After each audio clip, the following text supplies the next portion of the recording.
السلام عليكم ورحمة الله وبركاته. waxaan hor fadhidaa anoo nabad qaba oo walaashin deeqo YouTube channel-ka naga daawanaysaana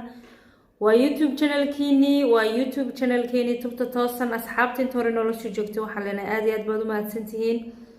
inta nagu cusubna waxaan leenahay qacmo furan iyo walaalana jecel ku soo dhawaada waa maanta iyo muuqaal ka duwan muuqaaladii hore waa muuqaal tiraanyale waa muuqaal aan rabo inaan halkan tacsi aan uga diro gabadha walaasheena ee Samsam oo maanta wiilkeygii gorodambeyskii halkii wiilay haysatay Allah subxaanahu wa ta'ala oo maanta uu ka jeclaaday oo maanta qabriga i geysay waxaan leeyahay abaayo Allah subxaanahu wa ta'ala qalbiga ha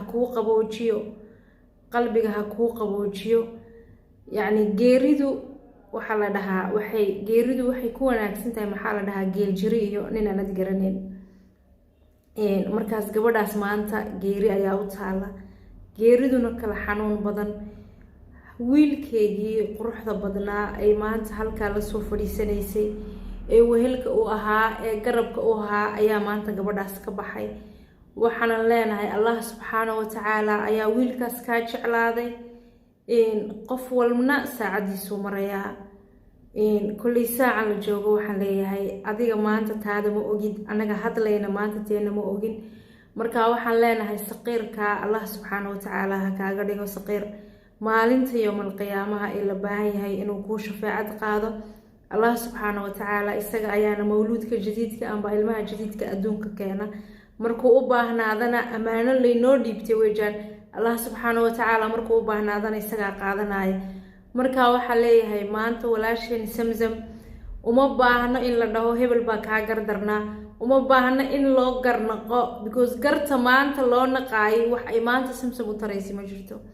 wallahi ani gabadhaas aqoon ma lahayn maanta ayaa iigu horeysay inaan YouTube-keega arko inay Malaysia ku nooshahay laakiin maxaa la dhahaa dhacdadu kala xanuun badan qofka bilaadankiina qofkiisa markuu qacantiisa ku aaso uu ku samraya waxaan rajeynayaa gabadhaas Allah subxaanahu wa ta'ala inuu qalbigeega in badan uu qaboojiyo ayaan Allah subxaanahu wa ta'ala uga baryayaa waxaan leeyahay abaayo geeridu waa xaq dad bay waalidadoodii dhinteen dad bay aabayaashood dhinteen maanta adigana waad aragtaa wiilkaagii Allah subxaanahu wa ta'ala ayaa ka jeclaaday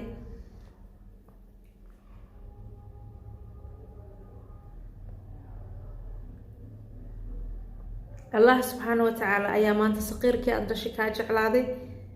maanta adduunka waad u baahnayd laakiin maalin aad uga baahi badan tahay ayaa jirta Allah subxaanahu wa ta'ala maalintaas ayuu had ku arki doontaa jidka siraad saqiirkaagiyo ku jooga insha Allah marka waxaan leeyahay Samsam abaayo ifi aakhiraba awlaad waa wax loo baahan yahay adduunka haddaad ku weyday rajadii iyo yani cunugaagaas wixii aad ka lahayd iyo hamigii aad ka lahayd Allah subxaanahu wa ta'ala aakhira ayuu iyada oonan dib looga noqonin uu ku siin doonaa insha Allah waxaan ku leeyahay inna lillahi wa inna ilaahi raaji'uun midda Samsam halka ayaan kaga baxayaa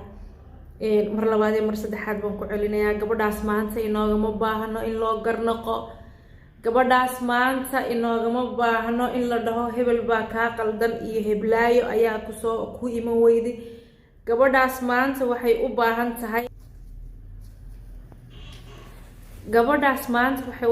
tahay in loo duceeyo Allah subxaanahu wa ta'ala uu qalbigeega u nuuriyo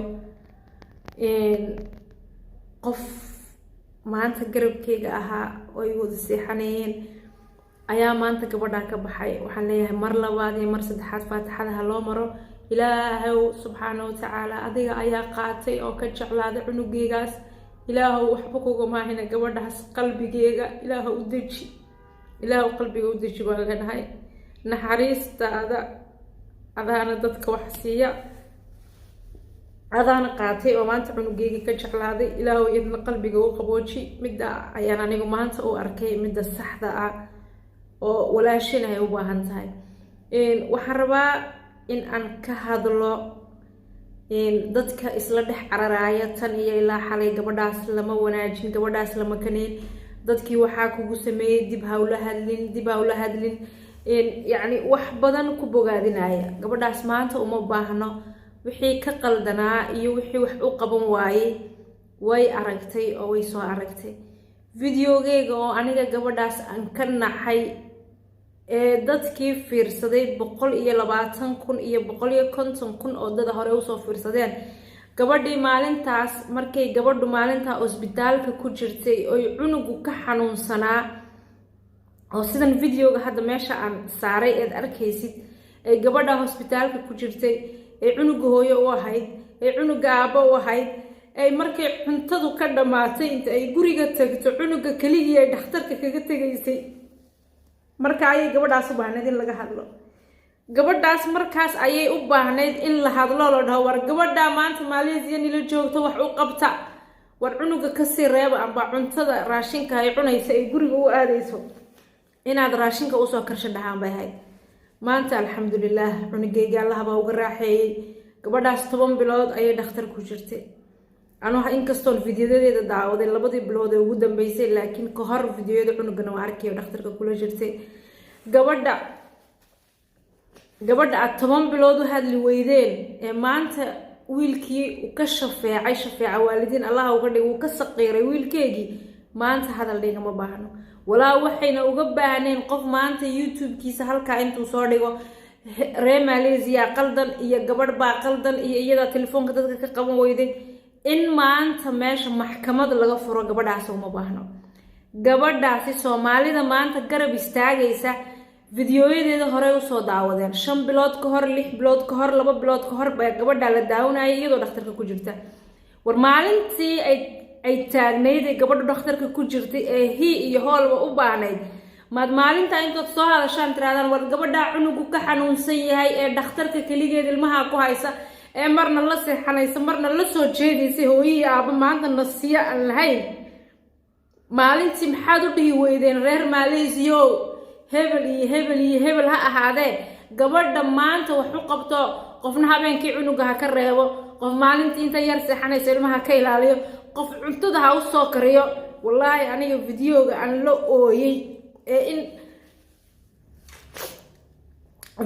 aan la ooyey waxay ahayd midda iyadoo cunugeygiiyo xanuunsan dhakhtarka intay kaga tagtay sidaa usii saaraysa ay leedahay wakaa cunugiina ilaahay baan kaga tegay, cuntadii aan cuni lahayn baan soo karsanayaa. wallaahi waxaan yiri tamaanta iyada gabadhaas ku dhacday Zamzam inagay dhammaanina wada sugaysaa. midda maanta Zamzam ku dhacday adigay ku sugaysaa, anigay sugaysaa, qof kaste oo Soomaaliyeed iyo qof kaste oo muslim ay sugaysaa. geeridu waa xaq oo way ku samray, laakiin midda maanta aan laga samrayn waxa weeyaan midda gabadhaasi garabkii ay u baahnayd ay ka weyday dadka walaalaheeda. hadda videogeyga micno ma samayn doono inaan wixii tagay aan ka hadlo. midda aniga igu kadeeday in aan videogan soo duubo oon ka hadlo waxay tahay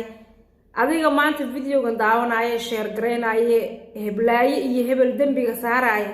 imisaa adiga walaalaha maanta kuu baahan, imisaa jaarkaaga kuu baahan, imisaa adiga maanta u baahan inaad soo ziyaarato. waayo waxaad ogaataa qofka isaga oo sooman jinaaso ka qayb gala, yaa qof la soo aasaya ka qayb gala, qof xanuunsana dhakhtarka ku soo buuqda, midii afraadna way iga maqantay qofka 4taas maalintii laga helo Allah subhanahu wa ta'ala ayaa jannadiisa ugu ballan qaaday. gabadhaas 10 bilood ayay dhakhtarka ku jirtay. war qofka qasab ma aha maanta dadkani amba YouTuberadan Malaysia loogama baahno qofka inaad maalin kasta u tagto aad video la soo duubto aad maalin kasta qofka ka warayso looma baahno no. laakiin dumarka maanta gabdhaha maanta YouTuberada ee Malaysia jooga ee dhahaya annaga waxaan nahay gabdho la qabo guryahooga jooga hawshayadii iyo YouTube-keygii baan na qabsaday dadka kale war caafimaadka miyaad ku waaraysaan inagu waxaad u malayseen caafimaadka iyo quruxda inaan lahayni oo maalinta maanta Zamzam ku dhacday inayna inagana nigu dhacayn miyaad u malayseen. midda kale hadaabad qofkii walaalka u tagi kari weydo dhakhtarkii ugu tagi kari weyday waar anigu heblaayo cuntadan kuu sii karinayaayo cunuga iyo adiga wixii aad cuni lahaydeen aniga gurigayga ka soo doono maadaama jika aan ku jiroon kulley dadkii kale ee guriga joogay aan hawshoodii qabanaayo war ma intaa baa liniga waaye yaa dadkiina maanta wax sheeganaya qof kaste maalintii ugu yaryahay youtube-kiisa 2 video buu soo gelinaya 2 video qofka maalintii soo gelinaya waqtiga lagu bixinayna waa naqaana ugu yaraan 5 saac ayaa lagu bixinaya war Allah britoola hadaa dhimato ku weydiin maayo youtube-ka imse video baad soo gelisay hebel imse subscribe ayaad ka sareysay lagu weydiin maayo laakiin waxa lagu weydiin qofka walaalka ay maalintii ku baahan adiga garab ma siisay baritiisaadna way ku sugaysaa ya maanta qofka walaalkaaya ee garab siin weyday Allah subhanahu wa ta'ala meel ayuu kuugu qorayaa agtiisa Allah waxa tagan Allah subhanahu wa ta'ala mid wax ilooba maahin mid wixii haleeli waayena maahin mid maanta Samsam qabsatay ee walaalaheed ku fiirsanayeen kuwa magaalada la jooga iyo kuwa fiidiyoyada daawanaya ee ka hadli waayay iyo kuwa maanta gabadha ka soo hadlaaya ee dadkii dib ha u arkin ku dhahaaya war gabadha shalay markii dhakhtarka ku jirtay fiidiyodeeda waa daawanayseen maxaad maalintii uga hadli weydeen oo dhihi weydeen war gabadha maanta walaasheeni garab bay u baahan tahay war dhakhtarka hadaad ugu tagi kari weydeen cuntada ay ilmaheega u soo sameeynaysa u soo baxayso war maad intood u sameeysan gurigeega ugu geysaan wallahi aniga madaxa ayaa aad i xanuunaya fiidiyooga inta in ka badan ma sii hadli kari waxaan leeyahay dhacdada maanta gabadha ku dhacday qof kaste oo maanta hebel dhaleecaynaya amba hebel kale leh heblaayo wax u qaban waay midaas maanta ma taalo saxaf iyo adna ma sha Allah waxay dhaheen anagu dambiga la nasaarayo iyo qaladkayagii maanta madaxa ayaan saaranaynaa marka waxaan leeyahay wax badan hal fiiriyo qofka walaalkaaga ee maanta kugu baahan ee maanta garabkaaga u baahan maalinta gabadhii maanta geeri ay ku dhacday wiilkii yaraa laga aasay oo qabri la geeyay gabadhu maanta qayladaan uma baahno gabadhu maanta subscribe 200,000 aan gaarsiinana subscribe uma baahno gabadhu maalintii ay u baahnayd ayay ahayd bulshada dhammaan kuwa TikTok leh kuwa YouTube leh kuwa maxay haydeen la jooga inay maalinta wax u qabtaan anu gabadhaas aqoon uma lahayn magaalada ay joogtana lama joogi laakiin kullay anigana naftayda waxaan u sheegayaa inaan arniga qalad badan aan galay oo dad qof walaalkayo maalin sida u xanuunsanaayo ila joogay inaan arki waayay laakiin se casharka maanta aan ka barano gabadha iyo qisadeeda waa inuu qof kasta u noqdaa inuu u nuglaado inuu caawiyo qofka walaalkiisa ee maanta hospitaalka qof kaga jiro midaas ayaa maanta inaga dawo inoo noqon doonta midda ayaa maanta qof kasta oo inaga inuu qofka walaalkiisa garab siiyo gabadha waxay tiri dadka anigu lacag ma rabin waxay dhahday lacagniga ma rabin inaad ii soo qaadhaamisaan ma rabin laakiin se waxa niga rabay tiri inaan hospitaalka iyo xanuunka u leeyahay inaan arko walaalay jecel oo ila qaybsata xanuunka markaan wiilkayga la dareemayo فيديوغي halka ma kaga sii baxaya وعليكم السلام ورحمة الله وبركاته waxaan leeyahay qof kaste Samsam maanta calool xanuunka laga daayo heblaaya wax ku qaban weyday iyo heblaaya ku soo buuqan weydaa laga daayo Samsam maanta waxa caawin waaye qof kaste oo YouTuber oo videogeyga soo arkay qof kaste oo meesha ay joogto la joogay qof kaste oo gabadha garab siin waaye maanta gabadhaas Allah subhanahu wa ta'ala uu weydiin doona waxaan ku leeyahay videoga halkan hadaad soo gaadhay aad iyo aad baad mahadsan tahay sidii caadadeena ahayd han ku salina xabiibkeena Allahumma salli ala sayidina Muhammad wa alaykum assalam wa rahmatullahi wa barakatuh gabadhaana videoyada xanuunkeega ha laga daayo garta maanta aad u qaadaysaan Samsam wax u tarimayso wiilkeegiina waxaan leenahay Allah subhanahu wa ta'ala samreeyana kaasiyo صقير جنة أدكو أركت أو ما أنت قعنت قبضت جد كسرادنا إلهي كعقدك سبحانه وتعالى إن شاء الله كسل يا حبيبك اللهم صل على سيدنا محمد وعليكم السلام ورحمة الله وبركاته.